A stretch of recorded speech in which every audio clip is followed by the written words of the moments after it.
If Mitt Romney or Jon Huntsman wins the GOP presidential nomination, we will face this question. Is America ready for a Mormon president? A new poll shows 56% of Mormons think so, but nearly half of them also say that they face discrimination. Major Garrett, congressional correspondent for the National Journal, is here, along with Father Edward Beck, CBS News faith and religion contributor. Good morning. Good morning. Morning.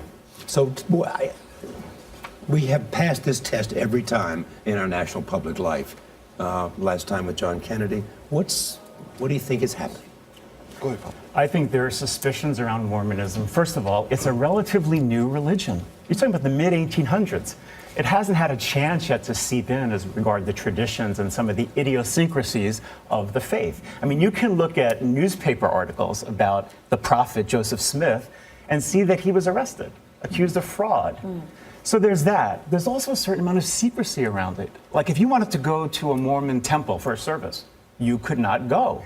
They would not let you in. So people say, well, why? It becomes very Dan Brownish, like there's some kind of a plot that they don't want us to know about. Yeah. And so there are these little things in there, and it becomes problematic because people wonder why. And look, it's going to be debated either publicly or privately in South Carolina in ways that it simply wasn't in Iowa and New Hampshire. So if there's going to be a place in America where this issue is going to cut politically, it's going to be South Carolina. Because they're more fundamental Christians. Because they're more evangelically motivated Christians in South Carolina, and their voting patterns within Republican parties at least take this into account in a greater way than they do in New Hampshire or Iowa.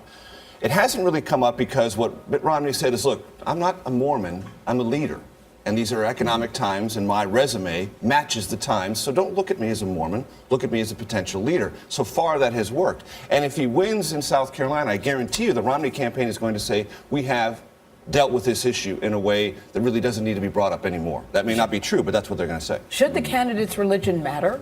It's interesting to me that I was reading the majority of the Mormons say that they're Christian, but yet most people who are non-Mormons do not believe that they're Christian. Should your religion matter? Well, look, faith and values matter to people. How you get there, I don't think for most people it matters. It matters to some evangelical Christians, though. If you say that the Bible is not primacy for you, and you have this Book of Mormon in there, well, they're suspect of that, evangelical Christians, because the Bible is everything for them.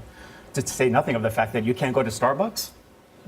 And the faith experience is important and has been important for the last 20 years among Republican voters, particularly in the South. However, in this election, because the economy is so dominant, there's a likelihood that the economy, even for evangelical Christian motivated voters, is going to trump other issues. One other point about Mormonism and Mitt Romney. When I've talked to evangelical leaders about this, what they don't lead with me is he's a Mormon and I'm suspect of that religion. That's part of it. But they say, look, if Mitt Romney as a governor had been in his politics reflective of his Mormon values, consistently pro-life, consistently hostile to gay issues, as the Mormon faith indicates, I'd feel more comfortable. But he was inconsistent politically, and he appears to be inconsistent from his religious point of view, and that's what I've heard troubles evangelical leaders and those within their flock. He won't talk about it. And in terms of evangelical leaders, we should point out there's this meeting this weekend of evangelical leaders where they're trying to come together and get behind one quote-unquote conservative candidate, which all of the candidates are so different, although they call themselves a conservative.